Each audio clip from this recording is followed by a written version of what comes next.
Quand Pantagruel fut né, qui fut bien ébahi et perplexe, ce fut Gargantua son père, car voyant d'un côté sa femme Balbec morte, et de l'autre son fils Pantagruel né, tant beau et tant grand, ne savait que dire ni que faire, et le doute qui troublait son entendement était à savoir s'il devait pleurer pour le deuil de sa femme, ou rire pour la joie de son fils. Pleurerai-je, disait-il. Oui, car pourquoi? Ma tant bonne femme est morte, qui était la plus ceci, la plus cela qui fut au monde.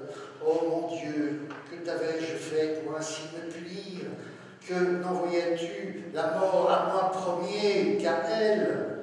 Car vivre sans elle ne m'est que languir. Ah, Balbec, ma mignonne mamie, mon petit con, ma tendrette, ma braguette, ma savate, ma pantoufle, jamais je ne te verrai. Ah, pauvre Pantagruel, tu as perdu ta bonne mère, ta douce nourrice, ta dame très aimée. Ah, mais fausse mort, tant tu m'es malivole, tant tu m'es outrageuse de me tolir celle à laquelle l'immortalité appartenait de droit. Et ce disant, pleurait comme une vache. Mais tout cela riait comme un veau quand Pantagruel lui venait en mémoire.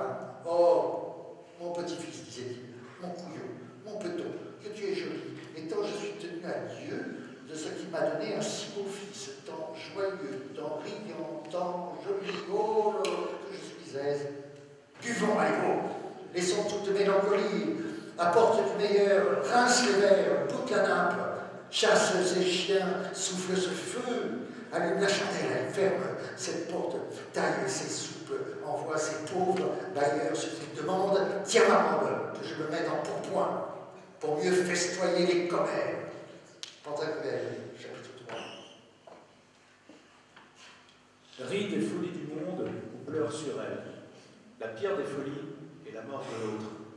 Cet épisode de la mort de Balbec, la femme de Gargantua, la mère de Pantagruel, dans cet épisode, il est traduit toute l'ambivalence de notre nature humaine.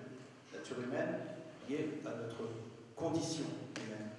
Nous sommes des êtres marqués par la finitude. Alors, faut-il en rire? Faut-il en pleurer? Faut-il rire pour ne pas pleurer? Faut-il encore en pleurer de rire?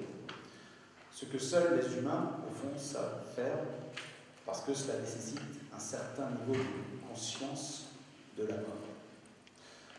Alors, il faudrait s'imaginer Gargantua et Steven Tyler, le chanteur d'Aerosmith, ensemble, devant une bouteille de Chinon, en train de se dire « I was crying when I meet you, now I'm trying to forget you.